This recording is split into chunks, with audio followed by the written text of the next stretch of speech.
καθαρίσεων δεσπανότων, υπέρ θολάσου καλώς νόντων, υπέρ των ασθενείας κατοικημένων, ευξώματα και περιφορίας του κρατών της γης, υπέρ πάντων των ραμβασωμένων πατέρων και των ημών, στον εθάβευσε εγώ χειμένος και των Ορθοδόξων. Είπαμε και περί αυτών το Κύριε Λέησον, Κύριε Λέησον, Κύριε Λέησον.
Ότι σώζεις ημάς εν της πικρίνης και παρέχεις ευφροσύνη της λιβωμένης και πάσχουσι.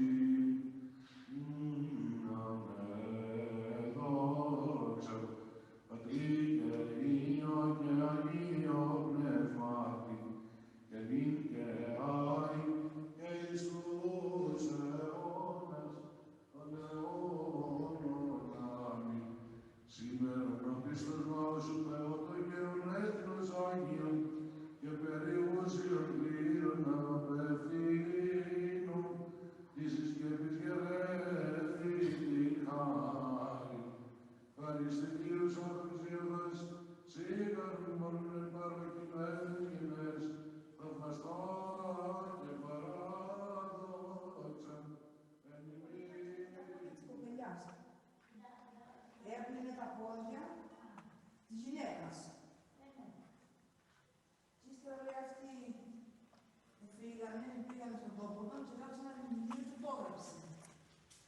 Έγραψε ένα λιμνίωμα αυτό.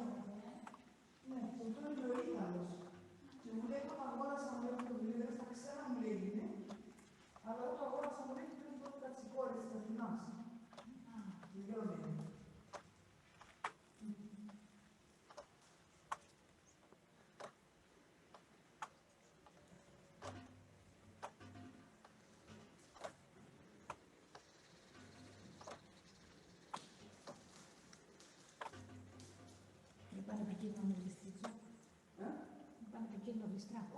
Και ήταν μέσα στα νερά ρώτησα ποτέ κανένα ποτέ.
Good evening, everyone. You're most welcome. I'd like to welcome you all to the 5th Zoom meeting of the Irish-Hellenic Society.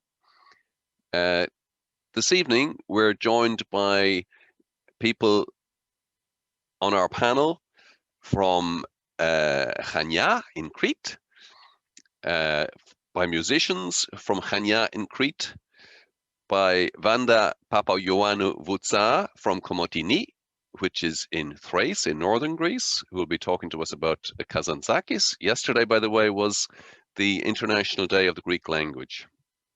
And we also have panelists here in Dublin, Seán McCrum, Anthony Kelly, and in Newport, County Mayo, we have Dennis Coughlin and Mary Patterson. Behind it all, we have got one Theo Zoutos, who is pretending that he's in front of the Rio Andirio bridge. And if you look carefully, I'll describe what I'm seeing. I can just see the Battle of Lepanto there in the background. He's waving here. In Navmachia, tis Navpaktu. But actually, he's in Newcastle West in County Dublin. But we won't tell anyone, you know. So what you've just been, if you've been listening in for the last 10 minutes or so, you would have been able to hear some of the sounds which Anthony Kelly and David Stalling recorded in situ in Sfakia in Crete, in Lutro, in Anopoli, in Chania. And the last lovely sound you heard was the sound of one's car going over the very precarious Varadino Yannis bridge in Aradina. And if you are brave enough to look down and you don't suffer from vertigo, you'll probably see a flock of birds of prey flying underneath you, which is quite disturbing. For the driver, if not for the birds of prey, you know. But Anthony is a sound artist, and he and David have produced this lovely CD, which is available at a special price of €8. And there's a booklet going with it too. You can have the combination for €15. Get in touch with info@irishhellenic.ie or farpointrecordings.com. So we're re-evoking a beautiful exhibition which took place just 3 years ago, at a time when exhibitions were taking place. Little did we know what our fate had in store for us, and it took place in the lovely premises of the Irish Architectural Archive in 45 Merrion Square. It's just around the corner from Holles Street Hospital, which is familiar to some of you. And you must. Okay.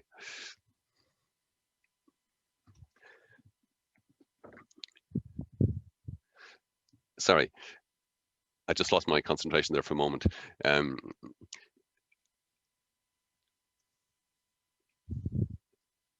just to say that Seán and I and Anthony and David have been going to Lutrò and Anopoli in Sfakia for the last decade or so. But Mary and Dennis have been going there for much longer, to Crete and to the area in general. So they are very familiar with the place. Christina Kandunutakis is from Lutrò, and we'll be talking to her later. So I'm going to ask Seán to get the ball rolling and to talk to us a little bit about his experience as a photographer in black and white with an analog camera, and about the exhibition. Seán. Thank you. This is the Aradina village, and the church that you can see is the Church of the Archangel Michael, which was built about approximately 14th century AD. It's just to give you an opening idea of this place, Lutrò and Anopoli, why we like it so much. It's a lovely place to be. It's somewhere that we feel at ease in. I think you can see why from this picture. So this is now, if we just move on to the next slide, please, which is the installation which we did 3 years ago, Memorializing the Sacred. You can see the photos and you can see the objects that we used, but you can also see two speakers for this equally important part of the whole installation, sound. We often went out for long walks, and as with anybody walking in the Cretan landscape, sometimes we would come across a church, and we would frequently come across wayside shrines. Particularly for the churches, but also for the shrines, we asked ourselves, well, why are they where they are? Why is this church, in the middle of the countryside? There are a couple of villages, maybe 2 or 3, 4 kilometers away. But we worked on the basis that every building and structure has a purpose. And it became very clear, just watching people, that these shrines and buildings are active parts of people's lives. The buildings and shrines define who the people are and where they live. And in their turn, people define these buildings and shrines. They're active, and they're not just memories of past events. People actively engage with them. One time when we were out for a walk in the evening, it was getting dark, and we saw a car coming towards us. We could see the car lights, and it turned at a crossroads, stopped for about a minute, and then headed on. And when we got up to the crossroads, there was a shrine, and the man had stopped and lit the candle in the shrine. This is all active, and it's this word they're engaging in memorializing, where they make memory and place alive as they are. And these places are situated for a wide variety of different reasons. These churches can be right at the edge of a village or in the countryside. They may memorialize an event, and they may be markers of a place or a road. They can signal that you've only got another couple of kilometers to go before you reach the next village. Churches can define where two villages' territories abut onto each other. They're places where contentious problems can be resolved. And again, we're back to this, that they are active parts of people's lives. One important thing too is that individual buildings and shrines are not separated from each other. They're part of a cultural and social network spreading across the villages and land which make up the area of Lutrò and Anopoli. This is an experience that for us as outsiders is made up of sight, sound, objects, and time. We recorded our experience through sound and spoken word and black and white photography. All of these media mesh together as equally important elements in this project. The development of our ideas related to the design of the Irish Architectural Archives Gallery, which you can see here in front of you. In its own way, it is as real as Loutrò and Onopoli, but very different in the possibilities which it offers. We were involved in restructuring our experience of Loutrò and Onopoli as an installation in this environment. The installation involved sight, photographs. It involved edited and composed sound and time, because sound needs time to be heard. It was an act on our part of memorializing our living and developing memory of our relationship to Loutrò and Onopoli. So Paddy, could I have the next slide, please? This is a wayside shrine, which I think everybody in Loutrò knows. It's right at the beginning of a zigzag path that goes up the sort of cliff face from Loutrò and takes you up to the top, and then allows you to walk from there to Onopoli. If we could have the next slide, please. This is the Church of Agios Pavlos, which is about 3.5 kilometers from a place, let me see, where am I? From Agia Rumeli. And it's on the pathway between Agia Rumeli and Loutrò. It was built about the 11th century, and it was probably built by a man called Ioannis Xenos, who lived between 970 and about 1027 AD. He built 8 churches in Crete, and it's the only one which does not have a monastery. So make of that what you will. It has frescoes which were painted about 1300 AD. And why is it here? Well, according to local legend, St. Paul baptized the first Christians on Crete in this place because there is fresh water on the gravel beach, and that water is believed to be curative. There's also a pathway coming down from the village of Agios Ioannis, which connects up with this pathway to Loutrò. If we could have the next slide, please. And this is just a detail of the narthex of the church. If we could just go on to the next slide. This is a roadside shrine with right up against a rosemary bush. It's on the Muras Peninsula. Again, it's just worth looking at. These are placed all over the place, wherever there's a good reason to put the shrine. It could be memory, it could be the memory of avoiding a bad event. It could be the crossroads, which are unlucky places. So if we go to the next slide, please. This is a slide of a shrine very close to Loutrò, on the pathway just as you walk from Loutrò and begin walking around the Muras Peninsula. There are two shrines here. The one on the ground is the older shrine that was replaced by the one on 2 pillars. The church on the top is molded, and it's typical of the type of shrine which is now set up. The pillars apparently were from a nearby ruin. So if we could find one more slide, please. And this is a shrine on the side of the road between Onopoli and Limnia.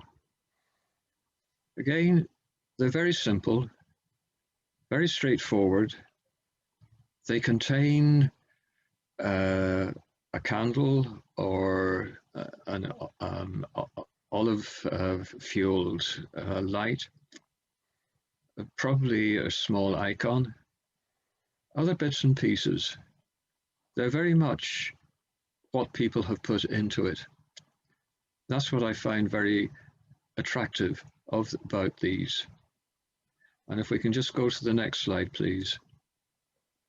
And just returning to the installation, just to remind us that the photographs, the sound, the objects, all try to restate our relationship with Lutro and Anopoli. So thank you.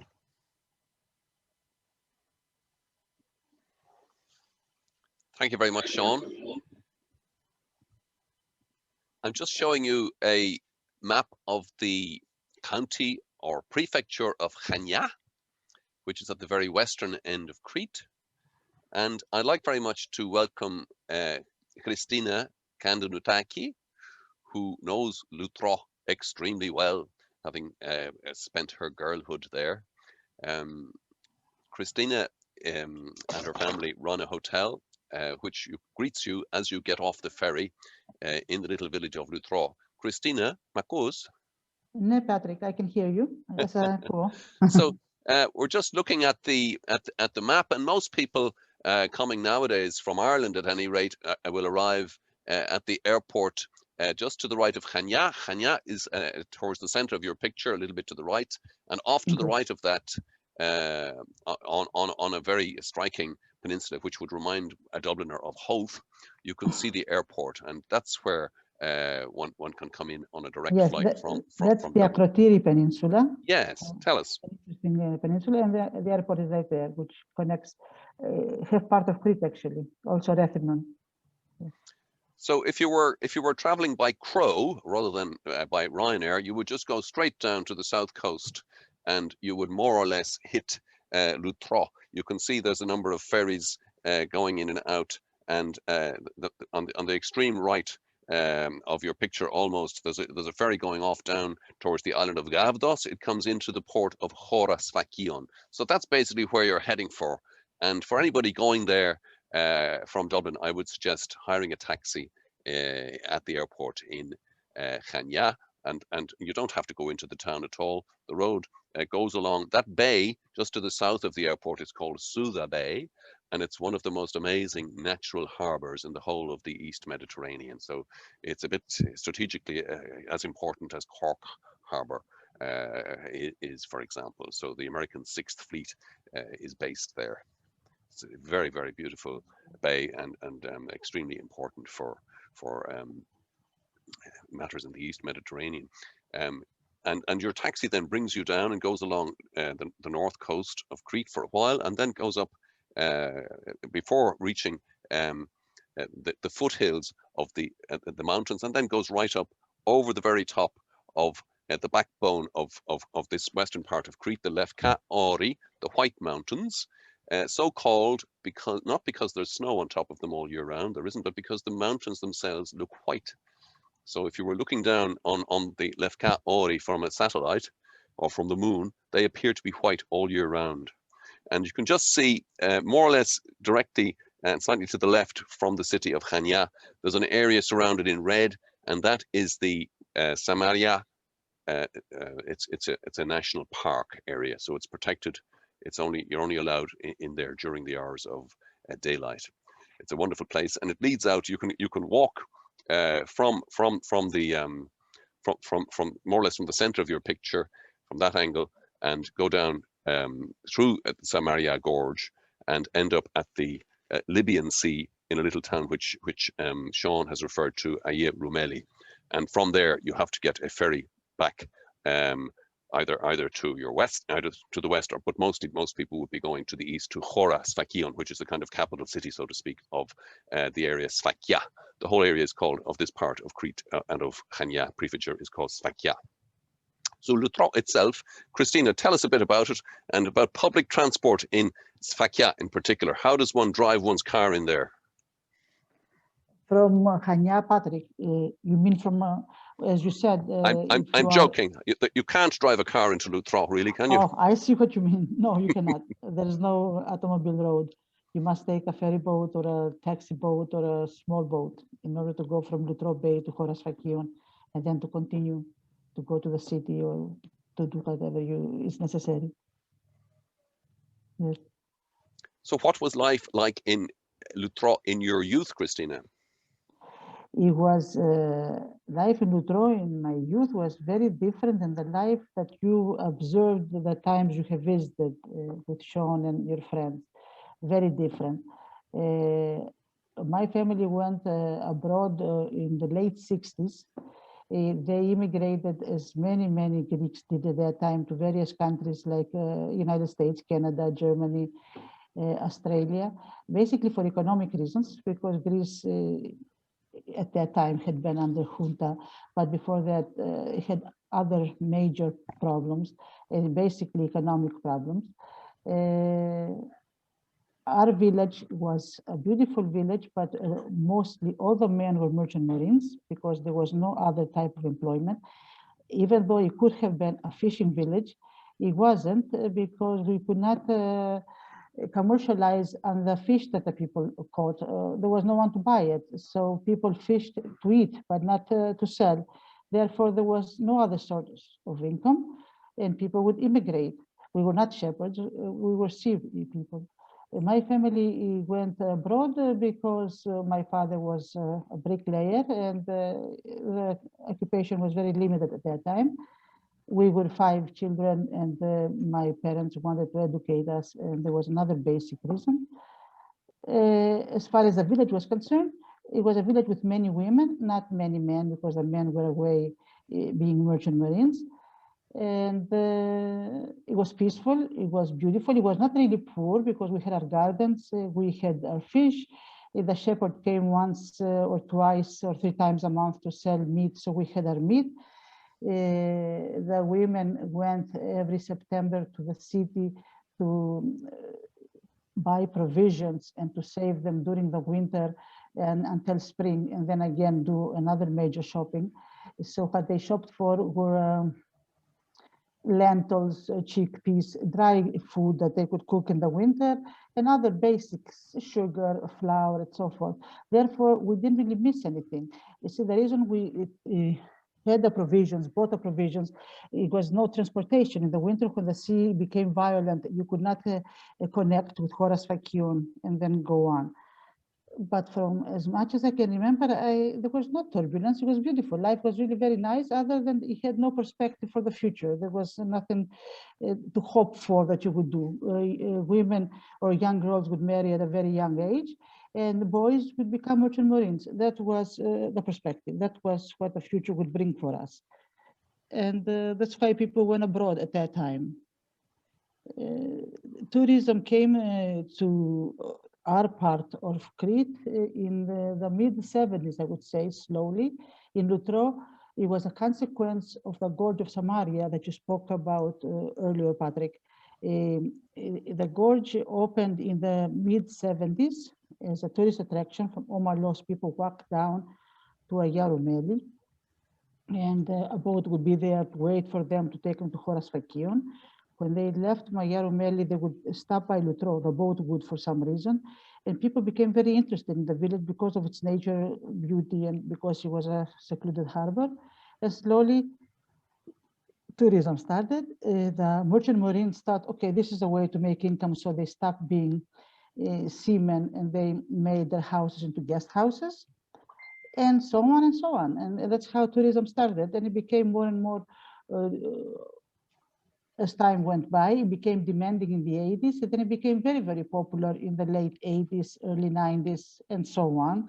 Now the village is mostly a tourist area. It makes its income from tourism. Yes.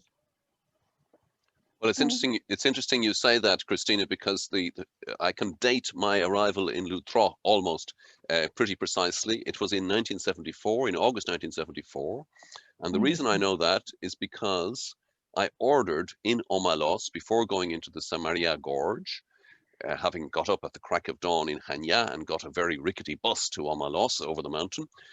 I ordered a Turkico cafe. Yes. And this was just after the Turkish invasion of Cyprus, and I'm still waiting for the Turkico cafe because the name of the coffee Yes. it changed to Greek coffee, Elliniko Yes, yes. Cafe, in that year. So having walked down all the way to Ayurumeli and got on the boat, had a swim, of course, and got on the boat, I stopped off at Lutro, little knowing that I'd be coming back nearly 50 years, 40 and 50 years later. So it was a very, very, very, very exciting trip. Yes, it must have been very secluded then. It did not have many tourists in 1974. No, very, very Much few. smaller. So tell us, Christina, what you see when you look down at a picture. This is taken from 600 meters up, looking down on Lutro. Just to explain to people that on the right-hand side, there is a bay on the right-hand side of this promontory facing west, was what was the original port of Phoenix, a town called Yes. Phoenix. But in 365 AD, there was a huge earthquake affecting the whole of Western Crete. And the levels here went up by 4 meters. So the port became unusable. And the inlet that you see to the left, which is now Lutro, became the main port. Christina, tell us what you think when you see this picture. It's Lutro. It's something that I've been seeing for many years. We used to walk up to Anopoli because this photo was taken between the path Lutro to Anopoli. I think in the middle of the path it must have been taken. Yes. Under the Church of Agia Caterini. Yes. This was Lutro. It is the Muros Peninsula. On the right side is the Phoenix Gulf, and the Lutro is on the left side, of course. It is something warming, actually, because I was born there. Even though my family immigrated abroad, still my dreams were to come back. And I think most people that left to go away came back again. This is my reality. This is my country, my house. Yes. Can I ask you, Christina, where did you first hear of that other island called Ireland? Well, actually, I heard of Ireland long ago in the United States. I had, when we immigrated to Ohio, a city in Ohio, because it was a lot of manufacturing. They had many factories, and that's where people usually immigrated to find jobs. The family that lived next to us was an Irish family. They were the O'Donnells. And it was a large family, had 7 children. We were close. The children and my family were close. My best friend was Katie O'Donnell, which I still correspond with at times. I noticed that we had many similarities in the way we thought, the way we acted, generosity, having people over. One major thing we had in common with the Irish were big spenders, but also big drinkers. We got along quite well, even though Ireland is so north and we are so south, and perhaps we don't look similar in our looks. We are very similar in many, many aspects. I think that we are more similar in Europe than any other country, the Greeks and the Irish. And I noticed this also by running the business for so many years in Lutro and meeting so many Irish. And then I follow not our history, but our attitude and how the developments have happened in Ireland, the economic crisis, etc. I sometimes felt it happened for the same reasons that happened in Greece, that we only thought of today, we never thought of tomorrow. That's a way of thinking in a way. Now, eat, drink, and be merry, for you never know what will happen. Life is for living. Yes. Yes, that's exactly. That's my observation of the Irish. That's how I met them. I like them very much. Well, if any of you are going to Lutro, as I say, you can go in along the cliff path if you so wish, but not if you're suffering from vertigo. And some of you might like to wear a helmet because the rocks can sometimes fall down on top of you. As you get off the ferry, you simply turn right, and the first hotel on the left is Sifis Hotel. And Christina, I'm sure, will be there to greet you on your arrival. And it's the most peaceful place because apart from the odd BMW and Mercedes, there are no cars. And the BMWs and the Mercedes consist of little hand trucks which are used to wheel the supplies off the ferry because there is no road. There's only a path going along. between the buildings and the sea. And in fact, those having their breakfast at Seafeast Hotel do so over the water. Isn't that right, Christina? Yes, it is. Right on the water. But the whole village is like this. You would go out from our front door to our front terrace and into the water. It was either the beach or the terrace or the water next to it. When there was a sea storm, the water came to our house. So this is looking up, this is one of Seán's slides looking up from just above Loutreux. And sorry, this is actually in Phoenix, which is around the corner, which is a whole ancient town, which is awaiting excavation. And we'll be looking later on, and Mary Patterson will be talking to us about some of the things which she found in Phoenix, literally around the corner. This is just one of the objects which were used in the exhibition in the beautiful Irish Architectural Archive. It was on loan very kindly from the UCD Classical Museum. Joe Day very kindly allowed us to use it as part of the exhibition. You can see the gorgeous lettering. It's really most beautiful. It's actually a part of a little stone grave tablet, and it reads, Marius Aristius Cresques, who lived 9 years and 6 months. It's in the UCD Classical Museum, as I say, in the Newman building on the 2nd floor, I think it is. Very, very well worth visiting the lovely Classical Museum. This is a little object which we also used in the exhibition. It's on loan from a private collection, and it's very evocative of the kind of memento kept in people's pockets from I would say the 1940s or so. And this is an old friend of mine who probably survived for a while in the area around those gorges. The southern part of Crete especially is full of gorges, Pharangia, of which the Samaria gorge is only one, but there are lots of birds of prey, and it's one of the few places in Europe where you can see flocks of vultures having their breakfast, dinner, or tea, and this is one of their breakfast tidbits.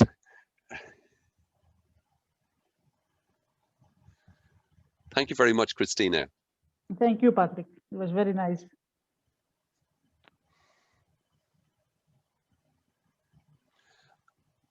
I'd like to proceed to introduce Anthony Kelly, who is a sound artist and who has a lot of work to his name. He's been very, very busy recording and issuing recordings of other people over the last number of years. Anthony has very kindly put together some tracks from the CD which he made, and he's going to introduce it now himself. Thank you very much, Anthony.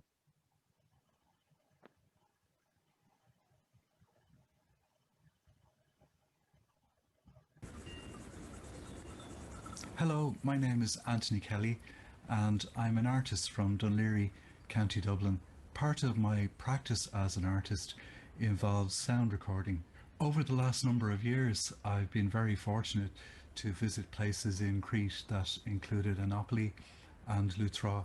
I visited these places with my fellow artists Seán McCrum, David Stalling and Paddy Sammon. While I was there, I made a series of sound recordings.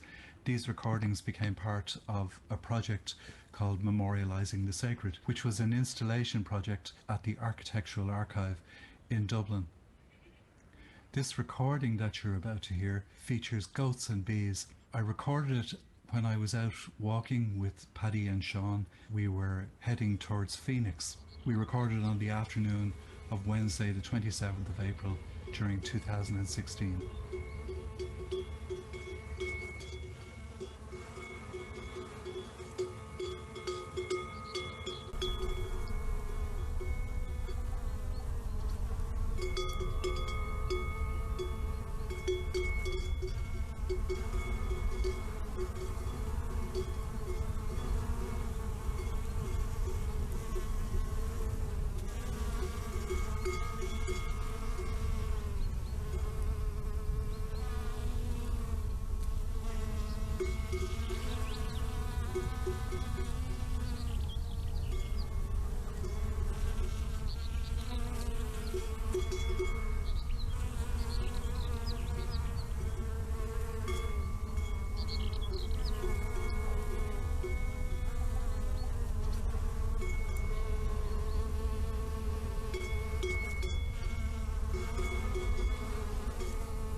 This next recording that I'd like to play for you is an underwater recording that I made using underwater microphones called hydrophones.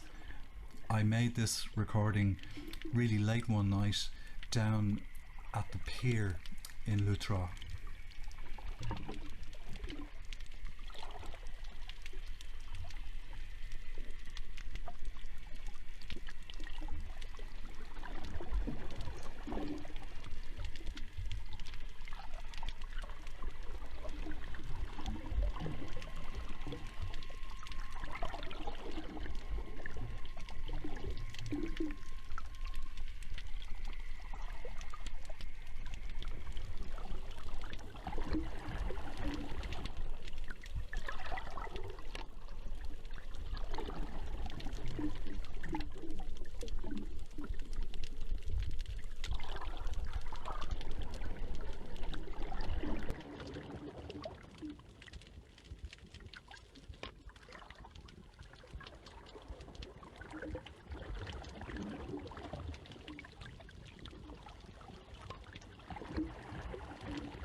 Often I really like to go out recording at night time, and one of the lovely things about a place like Annapolis is how quiet it can be at night.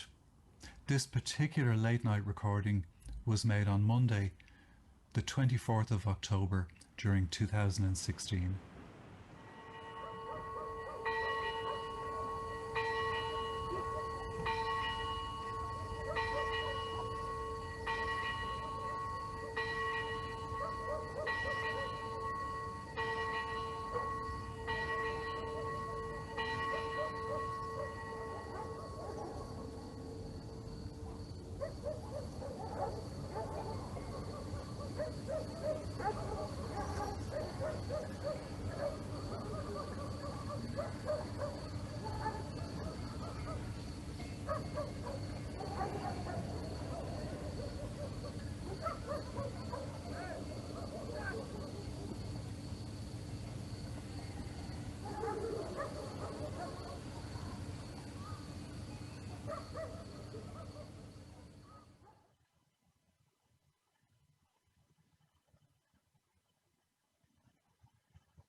Thank you very much, Anthony. It brings it all back. I must say, there's nothing more evocative than those sounds that you've made for us. Thank you very, very much. I'd like now to introduce Dennis Coughlin, who's very, very familiar with Crete and with the Sfakia area, and in particular with Annapolis. This is the plateau, which is about 2,000 feet above Lutraw, and there's a zigzag path going vertically and vertiginously up to that plateau, and that was used for exporting of goods down from the plateau even in Roman times, probably using beasts of burdens. Don't try this on a hot day in July. Very dangerous. I wouldn't recommend it. Is that right? Dennis, over to you, please. Well, Paddy, it's been a little while since I walked that vertiginous path up to Annapolis. But this photograph here gives you an idea looking down from the plateau onto the village. And you can see, well, you can see the mountains in the distance. The plateau is quite populous and very fertile, and it's been occupied for at least 2,500 years. And right beside where this photograph was taken is the ancient Hellenistic city, which goes back perhaps to classical times or before it.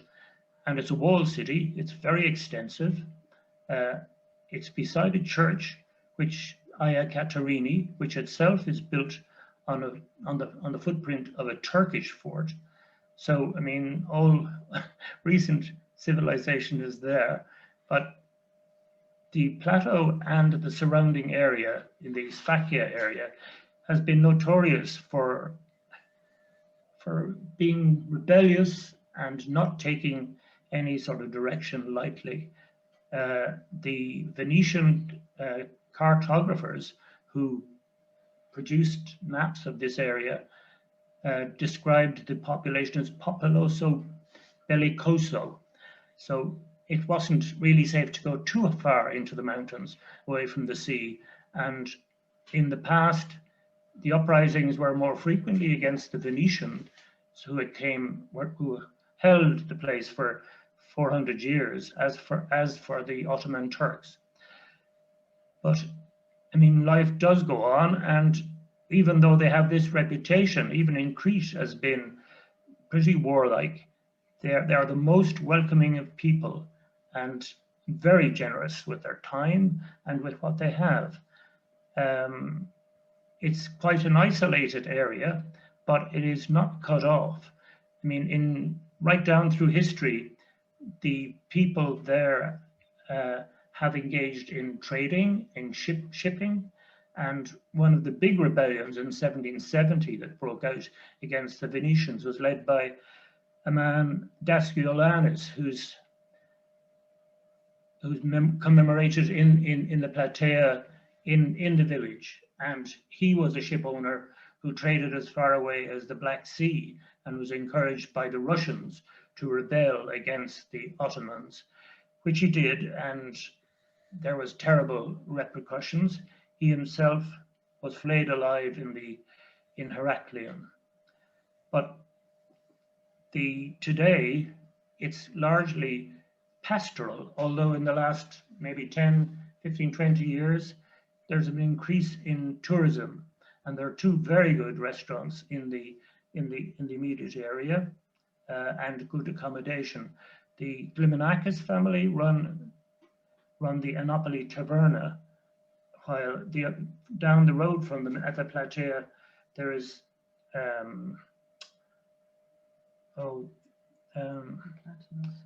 Platanos, and they provide good food as well. For those who wish to go to the mountains, and the mountains are all around you, you can arrange to be brought up there, or most of the way up there, in a four-wheel drive by the Drakakis family, and walk the last perhaps hour and a half. And apart from the lack of oxygen at that level, it's terrific. It doesn't take too much energy. But for those like me who's really left the mountains behind, there's details have been produced about plateau walks in and around the extensive things where you can watch birds and flowers. There are great orchids in the springtime. David Ordish has put in a book of walks, which is available in both of the restaurants, and it's very well worth walking with and listening, as Anthony said, to the sounds. And it's not just the bees. You have scops owls in the evening, and you have the griffin vultures overhead, and it's really a wonderful place out of time.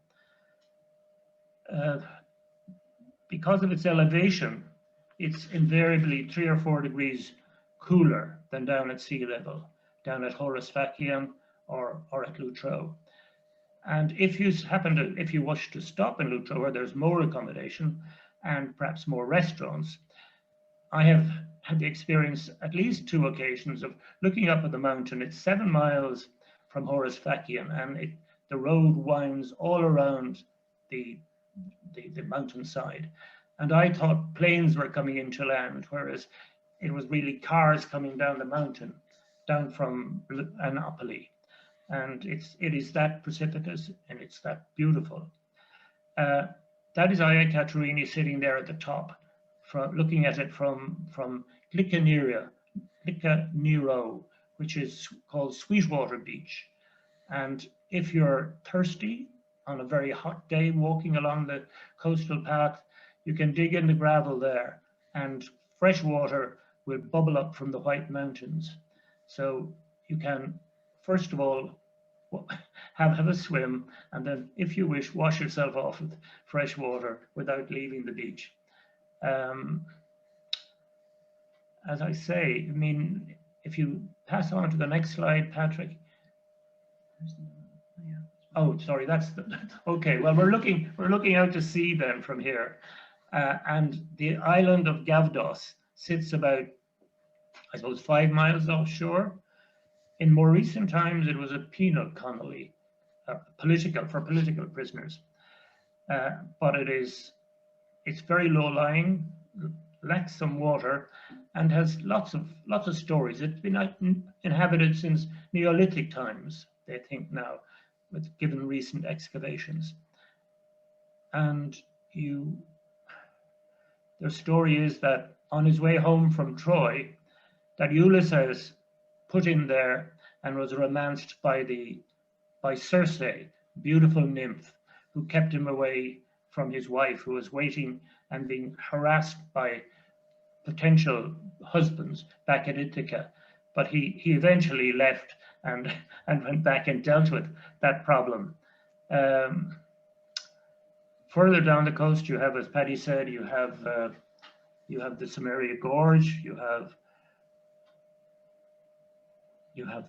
it's just so wonderful. And if you decide not to go up into the mountains and go to another south coast village or town, take the ferry. It's very cheap, and you see sights that you won't find anywhere else.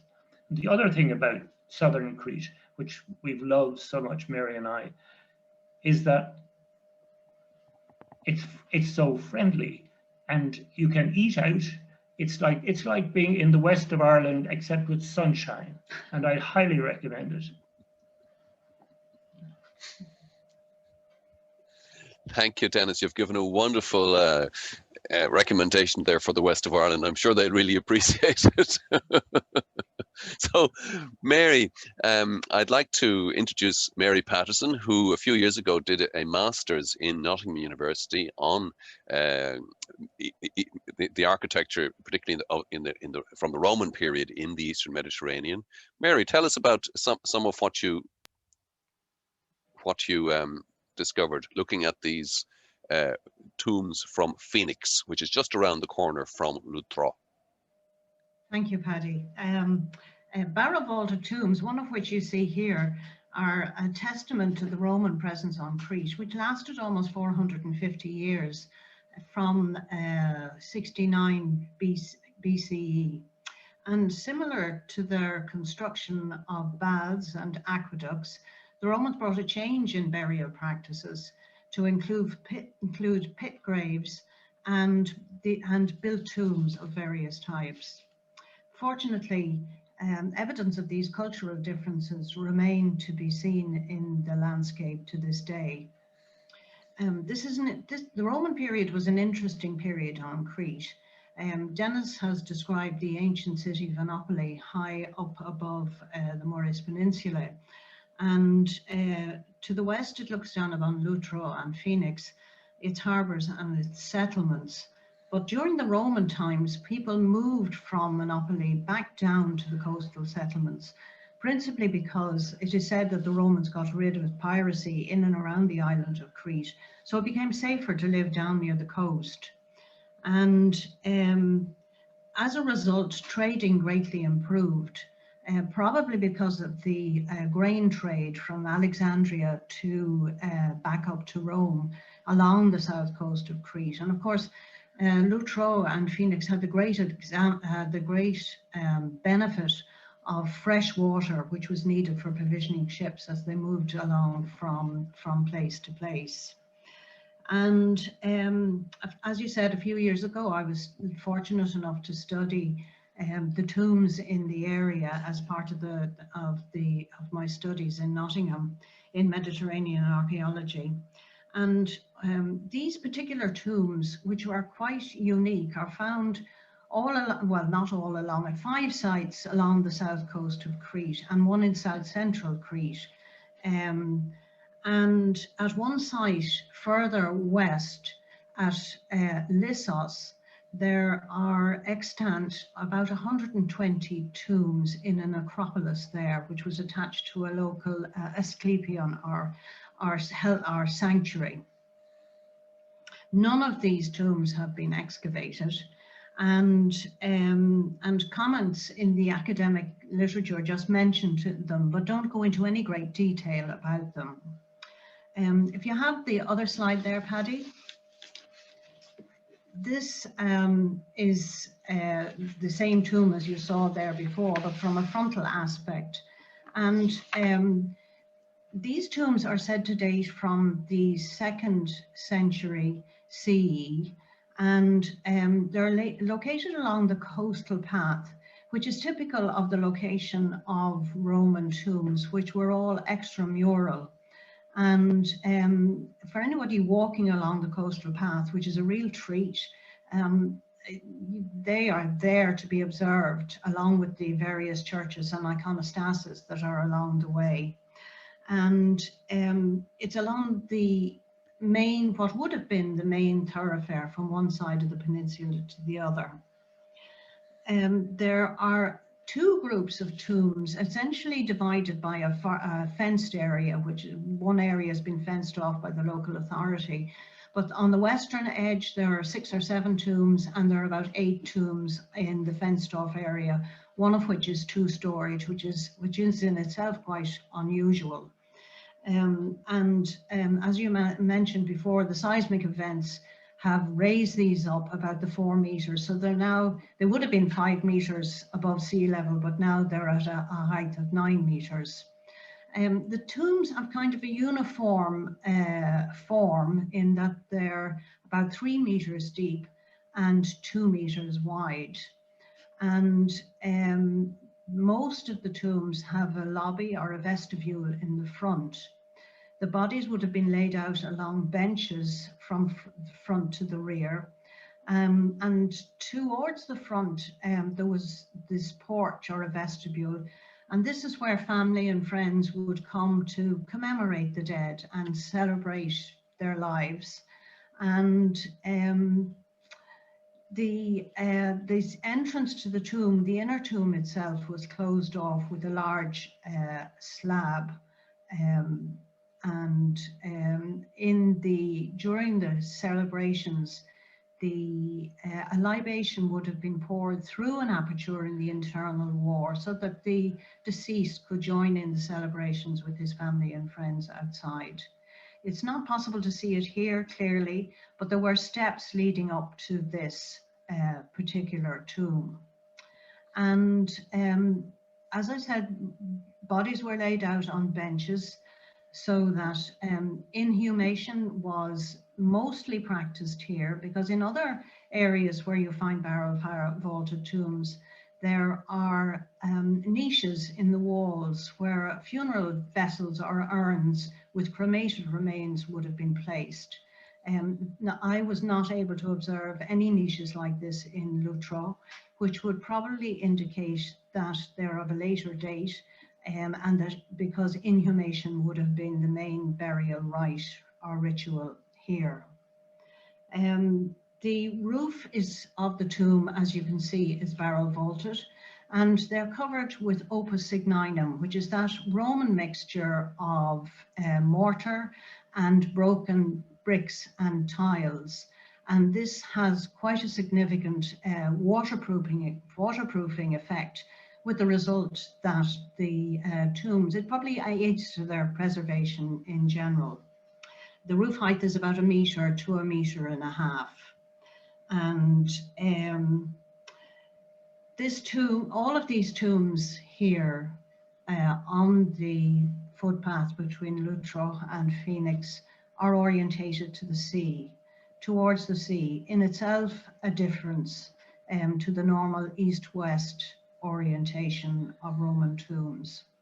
But it's easy to understand why this is so, because of the wonderful view out over the Libyan Sea. No more than other areas of Crete, the landscape in this part of Sfakia has many traces of prehistorical and historical remains of those different eras. In fact, for anyone who's interested in archaeology or indeed architecture, it's one of the greatest joys of visiting this part of the island. Thank you. Thank you very, very much, Mary. It's wonderful to see something that stands out above the earth like that, because mostly when you're going to see a lot of ancient remains, all you see is foundations. So it's remarkable, as you say, after 2,000 years, that you have in Phoenix something which is so extremely well preserved. Thank you ever so much.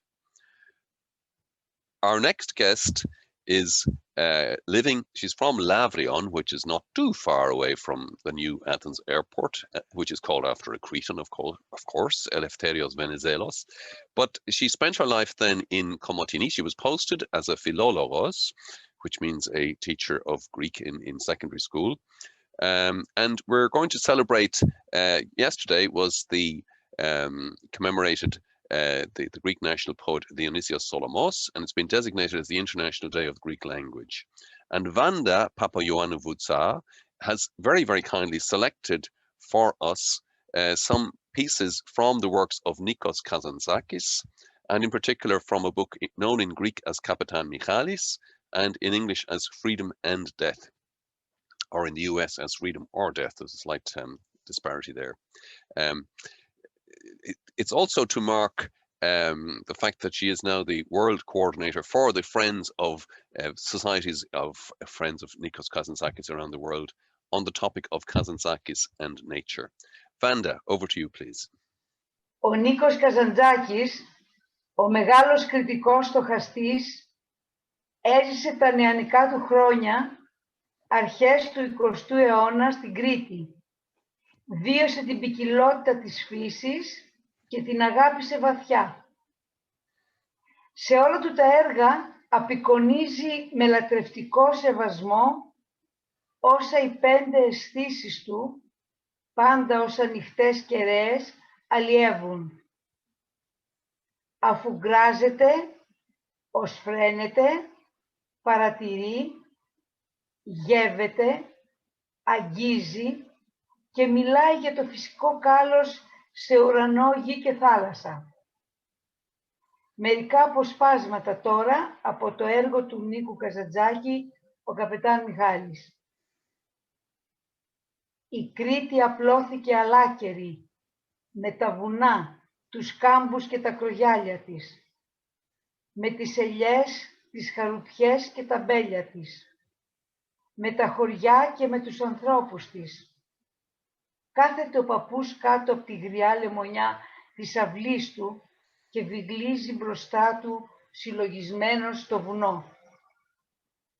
Τρυφερό φεγγίζει σήμερα, θαμπομένο από την καταχνιά. Νοτισμένος ο αγέρας, γεμάτος δροσοσταλίδες, συντάζεται η βροχή να πέσει απάνω στη γης. Κρυώνει ο κόσμος. Ένα συννεφάκι μαύρο, μικρό σαν ασκή, γεμάτο βροντόνερο στον ουρανό, ανέβαινε, φάρδαινε, μαύριζε ο ήλιος, κατσούφιασε. Ακούστηκαν μακρινές απόκουφες βροντές. Ο ουρανός τώρα είχε σκεπαστεί. Κίτρινες χλωμές αστραπές άναβαν και έσβηναν. Ο αέρας έτριζε σαν μεταξωτό υφαντό που σκίζεται. Είχε πια ξεσπάσει η μπόρα. Έπεφταν τα αναστάλαγα νερά, γίνονταν νεροσυρμές οι στράτες. Μπόρα ήταν. Δεν βάσταξε μισή ώρα. Βουνίσιος αέρας φύσηξε, σκίστηκαν τα σύννεφα, χύθηκαν λοξές, δροσερές οι ακτίδες του ήλιου απάνω στη μουσκεμένη πολιτεία. Γέλασαν τα καλντερίμια, ξετίναξαν τα σπουργίτια απάνω στις στέγες, τις βρεμένες φτερούγες τους. Απ' τις αυλές ξεχύθηκε η μυρωδιά από το βροχοδαρμένο αγιόκλημα, τη ματζουράνα, το βασιλικό. Από το παραθύρι έμπαινε η μυρωδιά της ανθισμένης λεμονιάς. Μια μέλισσα μπήκε, περιτριγύριζε τα 4 κεφάλια, είδε πως δεν ήταν ανθισμένα δέντρα, έφυγε. Είχε βασιλέψει ο ήλιος, ανέβαινε από τα χώματα η νύχτα και πίσω στην ουρά της τα αρρύφνητα ζούδια της, τριζόνια, ποντίκια, σαλιγκάρια κάτω στη γης, νυχτοπούλια στον αγέρα. Και ένα αεράκι κατέβηκε από το βουνό δροσερό. Έσταζε το φεγγάρι, μοσχοβολούσε το αγιόκλημα και το γιασεμί. Μέσα στο περιβόλι και λαϊδούσε ερωτευμένο, απελπισμένο το αηδόνι και πέρα από τα λιμανιώτικα ακούγονταν η θάλασσα που αναστέναζε και αυτή και χτυπούσε τα στήθια της στα μπεντένια. Δεξιά τους ξεσπούσε η θάλασσα, μπλε σκούρα. Χτυπούσε αγριεμένη την Κρήτη, πισωδρομούσε, ξανά παίρνε φόρα και μούγκριζε. Ζερβά τους σπλαχνικός πράσινος κάμπος. Μύριζε το νέο χορτάρι, ένα νιογέννητο γαϊδουράκι κυλιόταν απάνω στη φλόη. Από τη μια μεριά τα βουνά, από την άλλη το κρητικό πέλαγος και από πάνω ένας ουρανός γαλάζιος, όλο χνούδι, που χόρευε με 1000 τσαλίμια ο Αποσπερίτης. Thank you very much. Thank you, Vanda. That was really, really beautiful. Thank you. We could appreciate, I'm sure, even from the English, just how powerful Nikos Kazantzakis' words were. And in Greek, of course, he writes prose as if it's poetry. It is absolutely superb. And your reading was wonderful. Thank you ever so much. It was very, very generous of you to offer that to us. All of you, thank you. And those of you who are interested here in Ireland, in Kazantzakis and nature, do contact Stella Xanopoulou, who's a member of the Irish-Hellenic Society for many, many years, and who is a forester and an expert on everything to do with wood. Thank you once again, Vanda. Thank you.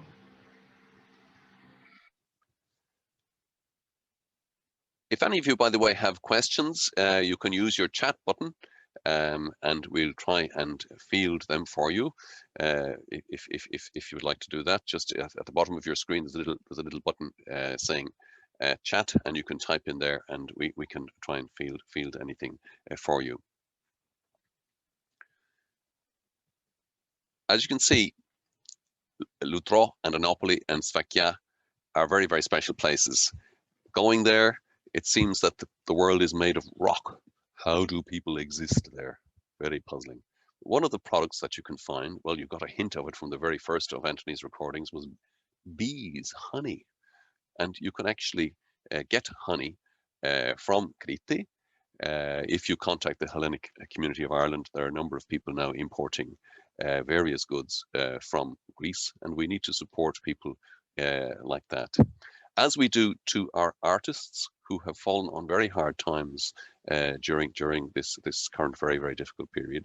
So please support the artists who need your help at this time, and by assisting those who are producing, you know, CDs, and those who are making music, such as our musicians in Chania, you will find that they are able to survive and be around for another occasion such as this. Thank you very, very much, Anthony and David and Sean. And to all our speakers tonight, to Mary and to Dennis, to Christina, who is a native of Loutro, and to Vanda. It's been a wonderful evening.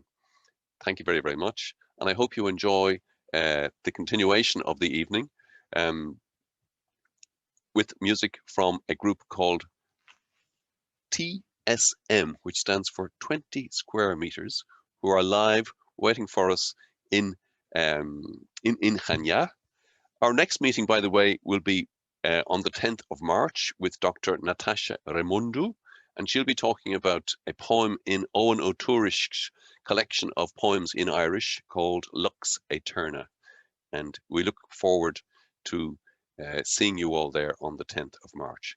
Thank you very, very much. Πολύ χαιρόμαστε που είμαστε εδώ να παίξουμε πάλι για σας, για την ωραία Ιρλανδία και πολύ περήφανοι που μιλάτε για τον τόπο μας και έχετε συλλέξει τόσο ωραία στοιχεία. Άγιος Παύλος Σφακίων, ένα από τα αγαπημένα μας μέρη ολονών εδώ και ευχαριστούμε πολύ για την πρόσκληση. Ελπίζω να περάσουμε καλά.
Καλή ελευθεριά από τον κορονοϊό. Γιώργος Bourexis στη λύρα, Γιώργος Κρέτη στο λαούτο, Ντίνος Μάνος στα ακρουστά, Δρακάκης Βασίλης στο μαντολίνο. Να είστε καλά.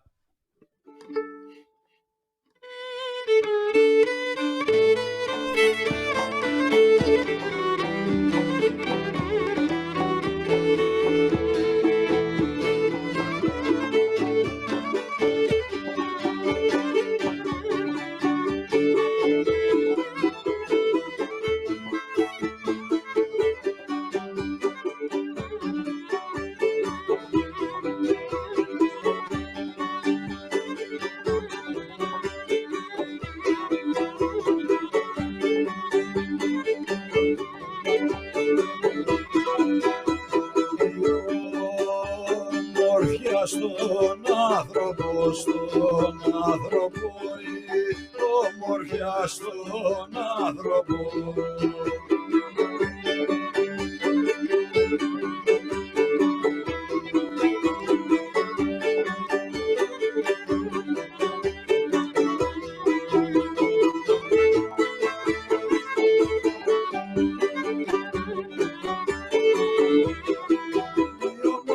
Στον άνθρωπο δεν είναι η ομορφιά του.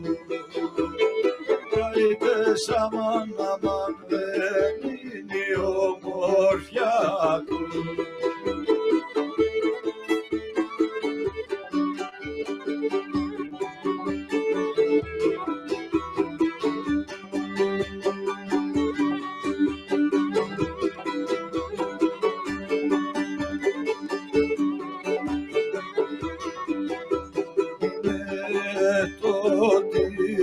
Αισθάνεται, είναι το τι αισθάνεται.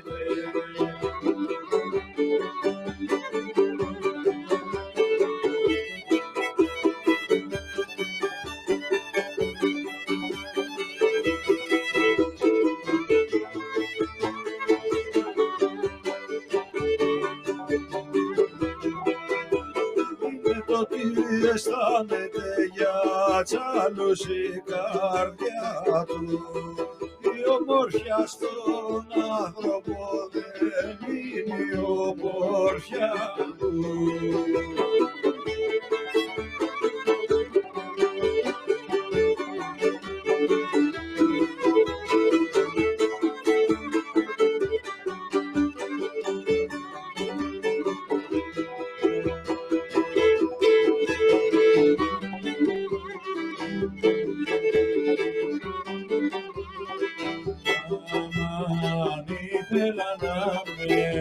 Ήθελα να με συνεχώ,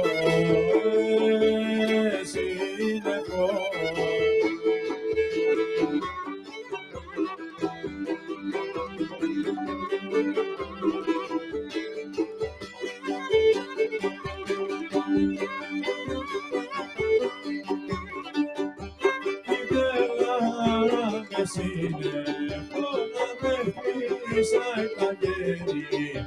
Να με φύσαει τα γέρι.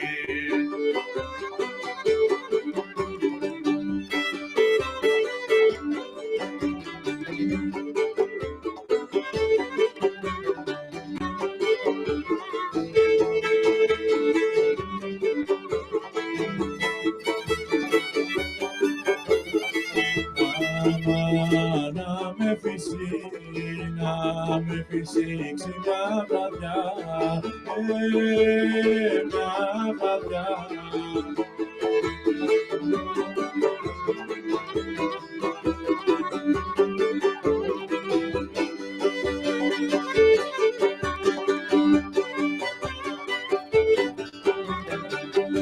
Να με φυσήξει μια βραδιά, κοντά σου να με φέρει, κοντά σου να με φέρει, κοντά σου να με φέρει.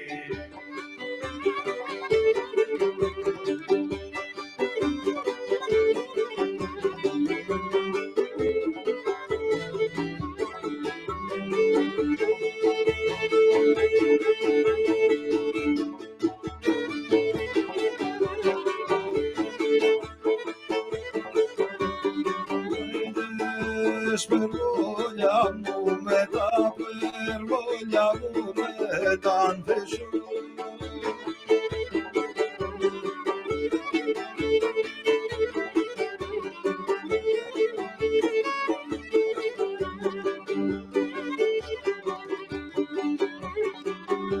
Περμόλια μου με τα ανθέσου και τις γαρουφάγες σου και τσιγαρουφάγες σου.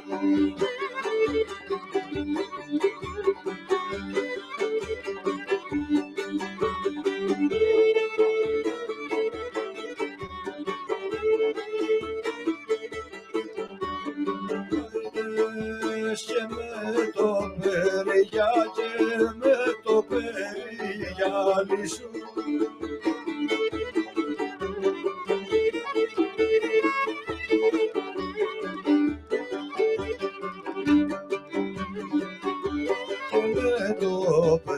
γυαλί σου και με τις κοπέλες σου και με τις κοπέλες σου.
Εσύ θα με μεθύσεις, εσύ θα με μεθύσεις.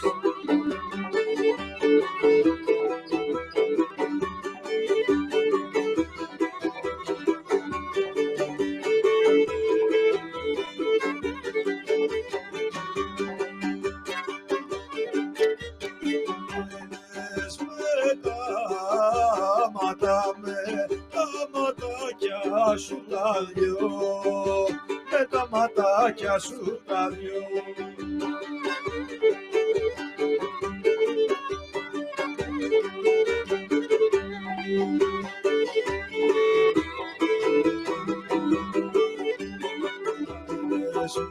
Με τα ματάκια σου τα δυο, όταν θα με ξανοίξεις, όταν θα με ξανοίξεις.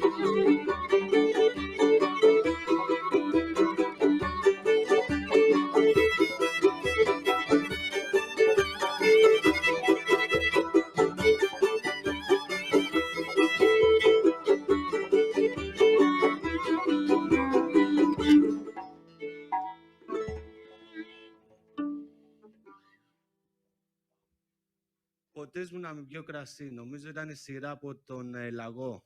Από τον Λαγό, ναι. Ξεκίνησαμε με ένα Χανιώτη.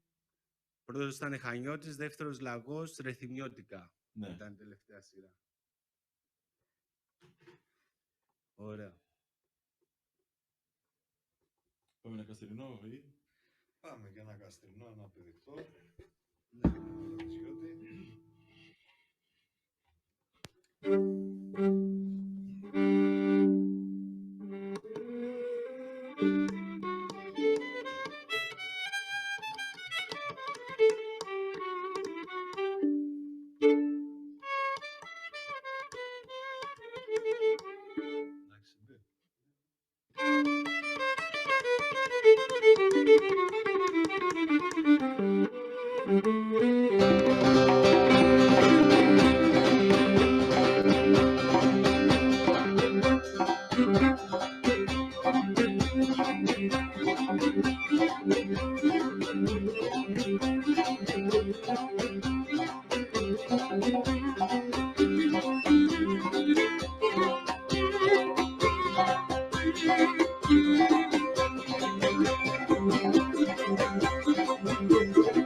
Έχει από τους άλλους τόπους, γιατί κατάρτισα καρδιά και κουζουνούς ανθρώπους.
του στον κάμπο λεμονιά κι εγώ στα όρη χιόνι. Αμάν, κι εγώ στα όρη χιόνι.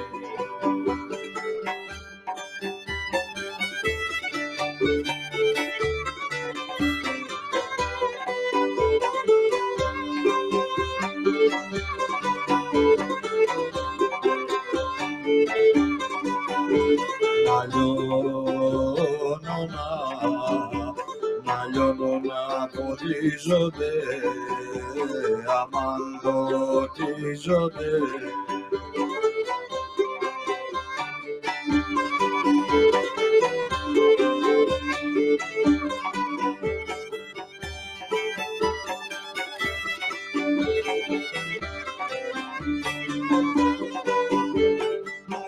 Να ποτίζονται, η δροσερή σου κλώνει.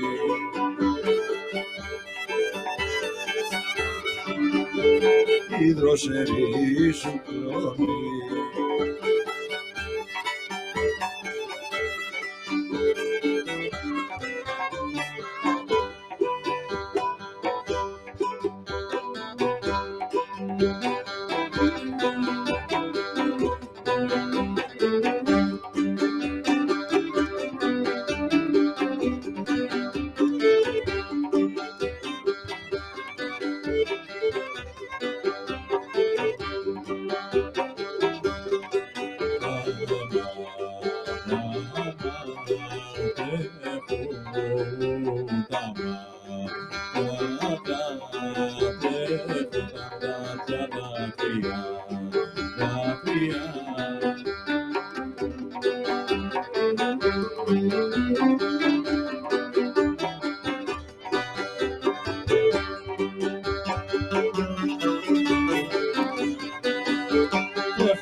Ελπίζω να ακουγόμαστε καλά. Ο Θόδωρας εκεί, ο τεχνικός υπεύθυνος, μπορεί να μας ενημερώσει κάπως. Και τι θα παίξουμε μετά? Δεν ξέρω, ό,τι θέλουμε. Θα δούμε.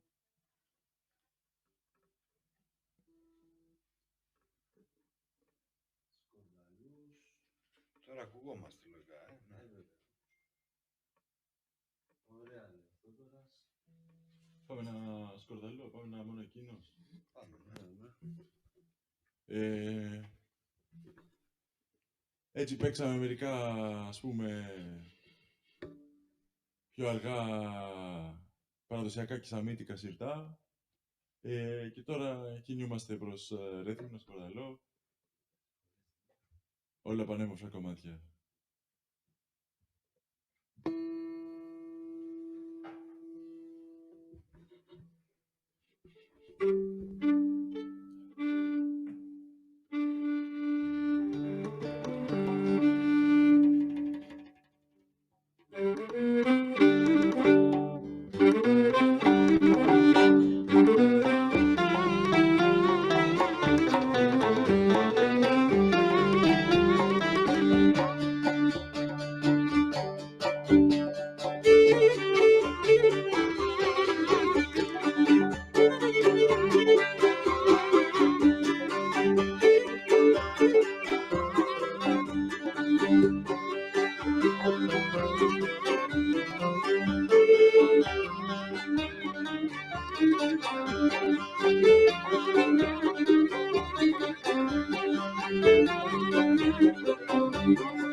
Μόνο έρωτας μπορεί, μόνο έρωτας μπορεί.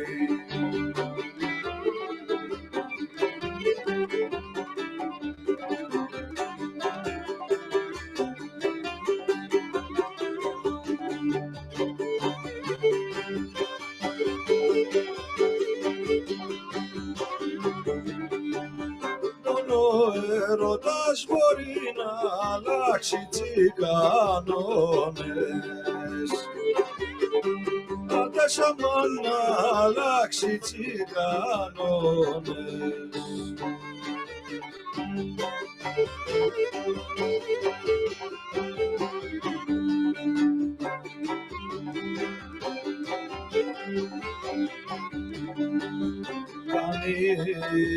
Κάνει το χρόνο μια στιγμή, κάνει το χρόνο μια στιγμή.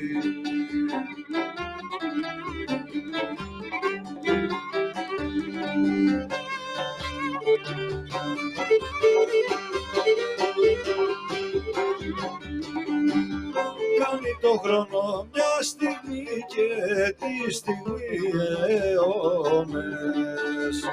Μόνο έρωτας μπορεί να αλλάξει τσικανώνες.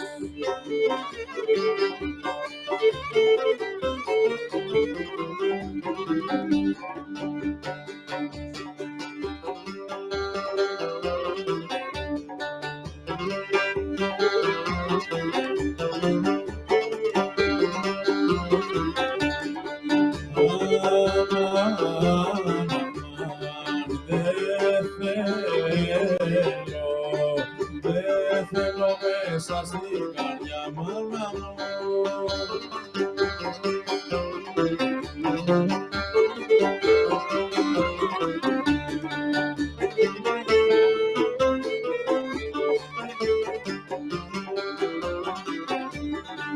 Δεν θέλω μέσα στην καρδιά να βάλω καλό μόνο.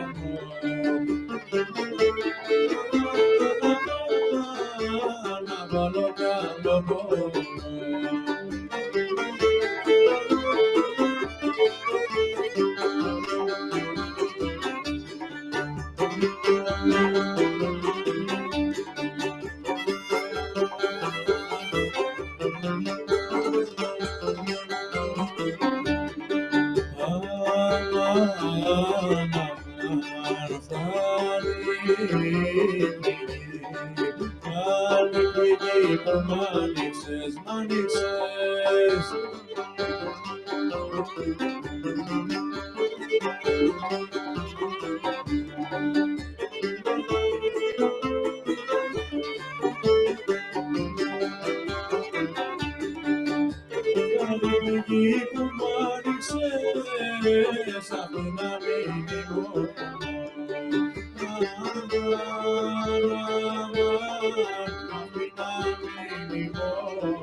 Ποια θάλασσα, ποια θάλασσα, ποιος ουρανός, ποια θάλασσα.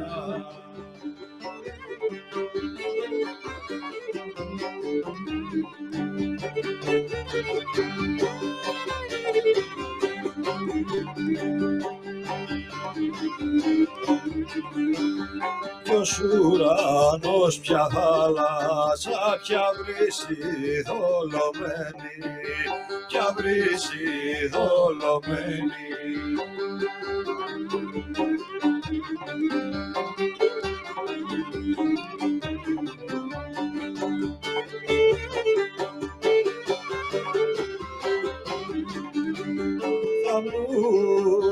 Θα μου τη σβήσουν τη φωτιά, τη φωτιά, θα μου τη σβήσουν τη φωτιά.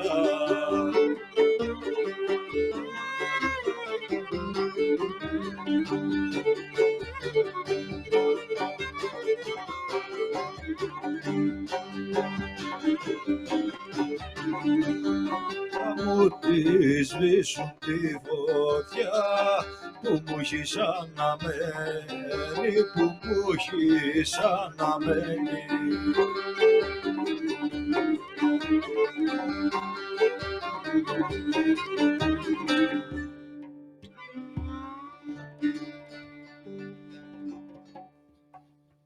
Οι φωτιές που έχουμε αναμένες και πώς θα τις σβήσουμε.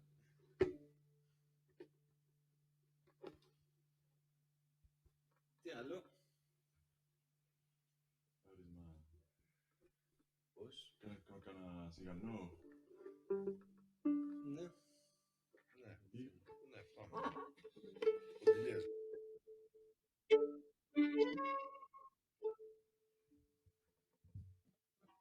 Τι ωραία.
Μισή νύχτα τα στρατζή και λείπε ένα ζευγάρι. Και λείπε ένα ζευγάρι, χαμήλωσε τα μάτια σου, φως μου να μη στα πάρει.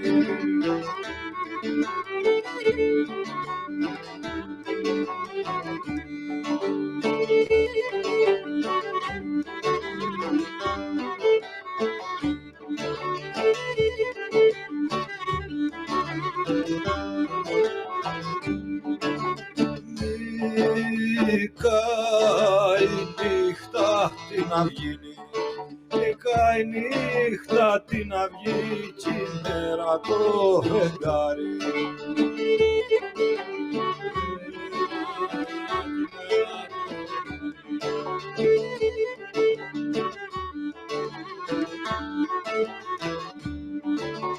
Η δικιά σου μορφιάκι και η δικιά σου μορφιά, κάθε μορφιά και χάρη.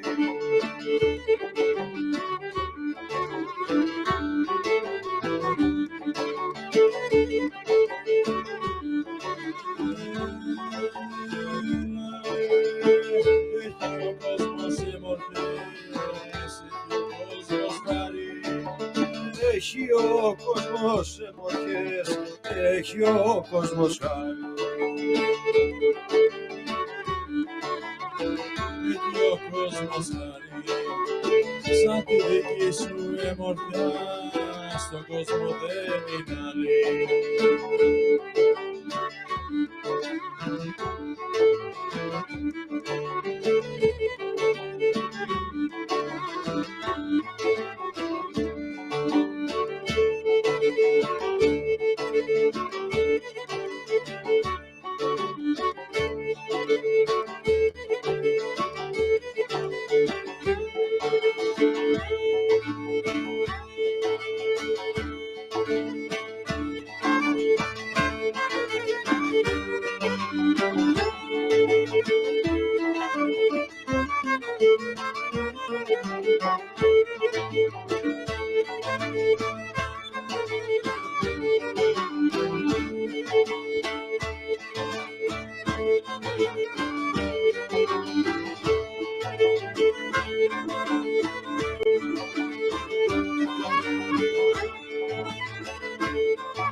Ευχαριστούμε που μας προσκαλέσατε και που μοιραστήκαμε τη μουσική μας μαζί σας, τη μουσική της Κρήτης.